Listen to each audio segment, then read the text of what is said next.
welcome back to my channel. So this video has been overdue. I know I've been very busy with baby Samara. She's been really taking all of our attention. She needs a lot, and first time mom, I'm learning all I can. It hasn't been a very easy ride, but I'm learning on the way. So for today's video, I am doing my labor and delivery video. So I'm gonna try to do this video quick because baby Samara is gonna wake up anytime soon, want her food, and go back to sleep. First, I want to start off with Friday, which was October 23rd. So on October 23rd at 3 a.m. I started feeling contractions. So I was feeling more like cramps when, girls, when you get your period, that's how it feels. That's what I felt at 3 a.m. So I was just moving. I was just trying to go through them. But it wasn't that painful. It was just uncomfortable. So I kept going with my day. Contractions weren't that close. They were 10 minutes apart. So I had to wait till I was 5 minutes apart.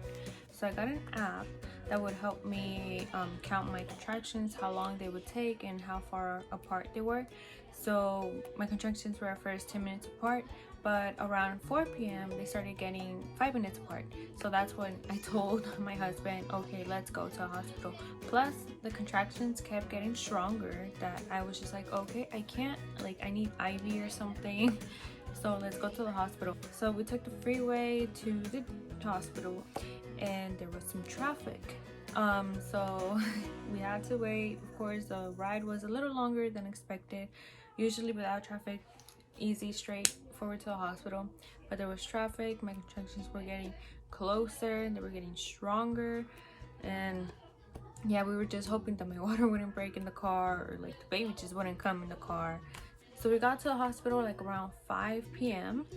and check in, the usual. The first room that they gave us, it was just a check-in room, and in that room they checked my cervix, and at that time I was only 2.5 centimeters dilated, and I was like, what the heck? The pain was getting stronger, and I felt like, oh my god, I should be like at least 4 centimeters dilated, or 5, like around there, or at least 3. But no, they said 2.5 centimeters dilated, and the nurse said most likely you're gonna go home. We're gonna send you home until the contractions get stronger and you feel like it's time. Because usually when you're 2 centimeters dilated, she said that you can take a week to give birth, you can take days or hours. And I was just like, I mean, if I feel like it's hours, then I should stay. That's what I thought in my mind. She said, but we're gonna send you home today. In my head, I looked at my husband and I was like, oh heck no, this is not what I wanted. I didn't want to come to the hospital so they can tell me that I have to go home. So they called my doctor so she can check my cervix, because the nurse actually checked my cervix. So they called my doctor so she can check my cervix, and she came in and she checked. By the time she came, I was like 3.5 centimeters dilated. My doctor asked me, so how are you feeling? Like, how are you feeling with the contractions? Do you feel comfortable going home? Do you feel comfortable staying here? Like, what do you want? And I was like, I want to stay in the hospital. Like, I feel so uncomfortable with the contractions. Like, it really did feel so uncomfortable. So she ended up letting me stay in the hospital, and then she told the nurses to give me some IV, thank god, because I didn't want to go home. And you see, if you would have sent me home, I probably would have had the baby like in the car or in the house. The heck. But anywho, but first, we're in a pandemic, so they did a COVID test on me. Of course, came out negative, so we just had to wait for the results. So while I waited for my results, they taught my husband how to do like a little massage or a little push like on my back, so when I have a contraction, which did help at first. Like, it was so relaxing because I wouldn't feel the contractions that painful. Then we got moved to our delivery room.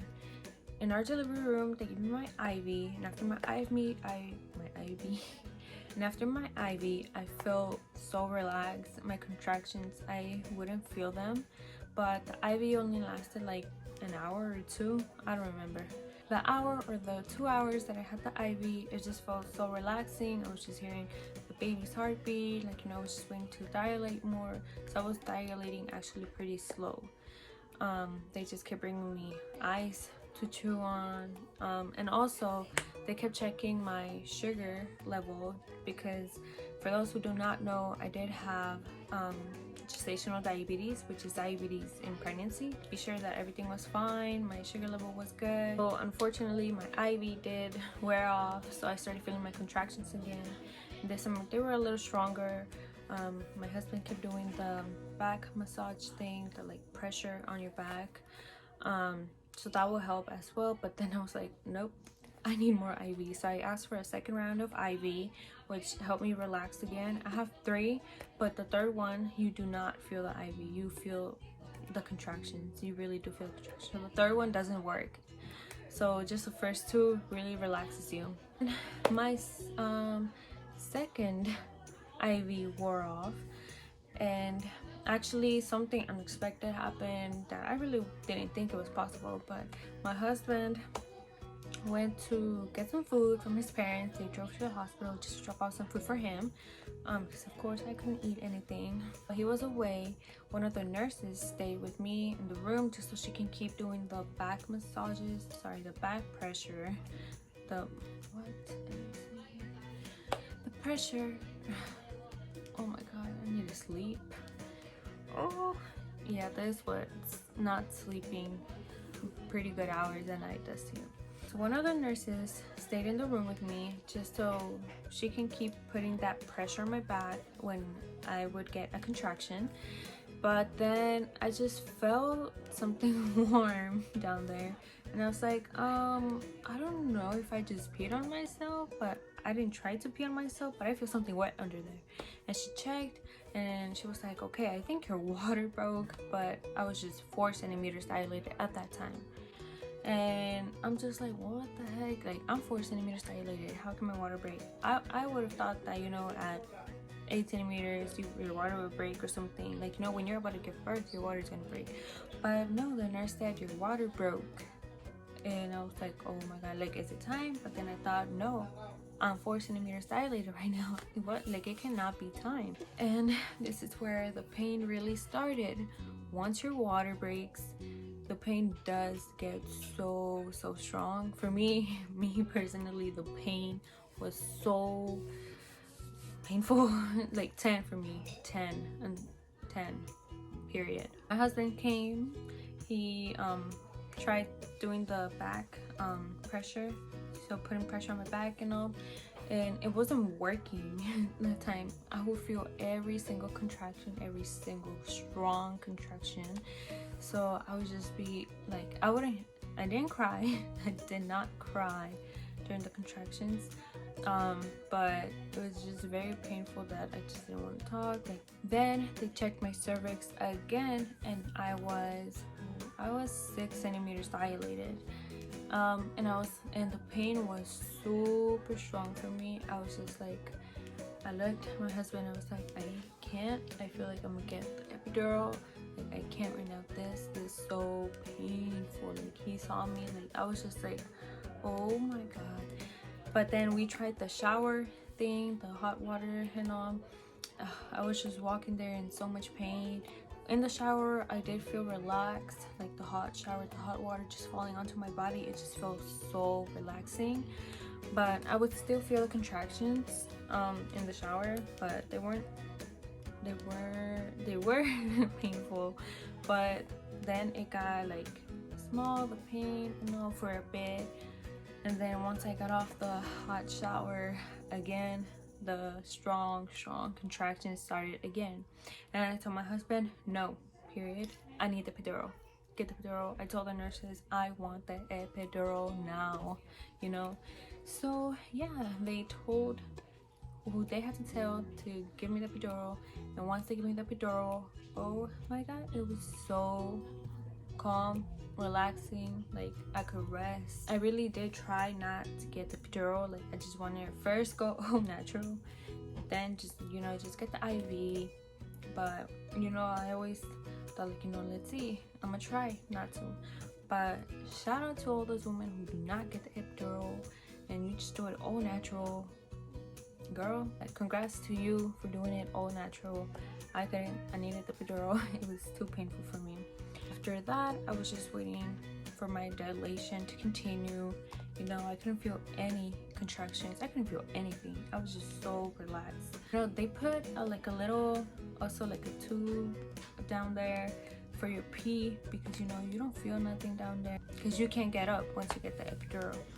My husband had to leave at 5 a.m. just because he had to move his car from parking, and he had to pick up his mom because his mom was actually gonna come to the hospital to come see baby Samara come, like, you know, be born. No, it was about to be 6 on Saturday morning, October 24th. So I started feeling pressure down there, and I was like, I'm not supposed to be feeling anything, you know. My nurse said once I start feeling pressure, then it's probably the baby's head pushing down there. So I called the nurse. I told her that I felt pressure down there. She checked my cervix and I was 10 centimeters dilated. So we were happy. We were playing the waiting game.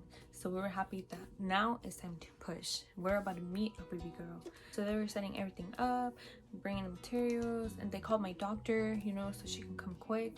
So actually we started with some practice pushing with the nurses. So I had to push whenever I felt like contractions, which I could feel a little bit just because, you know, the epidural would take the pain away.